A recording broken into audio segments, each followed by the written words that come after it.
लेखकाचं मत विश्लेषण आणि युक्तिवाद ज्याला म्हटलेलं आहे. जसं मी तुम्हाला तो आपण 50 गोल्ड मेडलचा जो मुद्दा म्हणलेला होता की मला असं वाटतं की नाही आहे शक्य 50 सुवर्णपदकं मिळवणं. मग हा युक्तिवाद तुम्ही बिल्ड करावा लागणार तुम्हाला की मला असं वाटत नाही आहे भारताला 50 सुवर्णपदकं नजीकच्या भविष्यात तरी मिळतील ऑलिम्पिकमध्ये.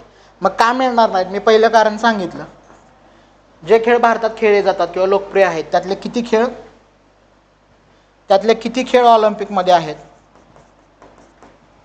दुसरं आर्ग्युमेंट माझं काय असणार? भारतीयांचं न्यूट्रिशन आणि खेळाची असणारी शारीरिक गरज. तुम्हाला एखादा खेळ एक्सेल करायचा त्यामुळे तुम्ही त्याला फिट असणं आवश्यक आहे ना.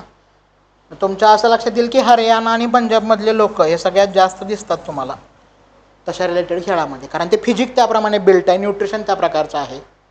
मग हे फक्त तुम्हाला त्या एका माणसासाठी नाही आहे, म्हणजे जो खेळाडू आहे त्याच्यासाठी नाही आहे. तुम्हाला अगोदर त्या खेळाडूला जन्म देणारी जी स्त्री आहे तिच्या न्यूट्रिशनची काळजी घ्यावी लागणार आहे, कारण तिच्या न्यूट्रिशन नंतर डिसाईड होतं की मुलाचं न्यूट्रिशन कसं असणार आहे, त्या मुलाची हेल्थ कशी असणार आहे.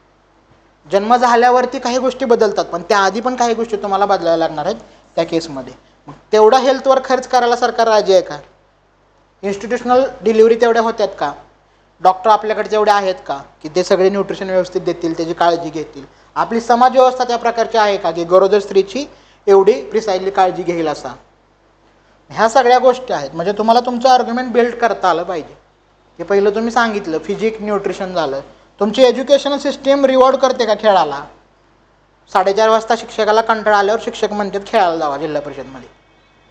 ती तुमची प्रायोरिटी आहे का? तुमची इकॉनॉमी त्या प्रकारची आहे का की ते ॲज अ खेळाला सपोर्ट करेल करिअर म्हणून? तसे आहे का? कारण खेळात तुम्ही जिंकू शकता, हरू शकता. ॲज अ बिल्ड करणं, त्यातनं पैसे किती मिळणार आहेत किंवा नाही मिळणार आहेत हा मुद्दा जो आहे. तर मग डेव्हलपिंग कंट्रीकडे तेवढा पैसा नसतो की जो, कारण अजून हेल्थवर आपण खर्च कमी करतो, एज्युकेशनवर कमी करतो, मग खेळाचा नंबर खूप उशीर आहे. बरोबर आहे. त्यामुळं जेव्हा तुम्ही, मुद्दा हा नाही आहे की तुम्ही हो म्हणताय का नाही म्हणताय. युक्तिवाद मी का अंडरलाईन केला आहे की तुम्ही कुठलीही बाजू घ्या, तुम्ही आर्ग्युमेंट तुम्हाला बिल्ड करता आलं पाहिजे.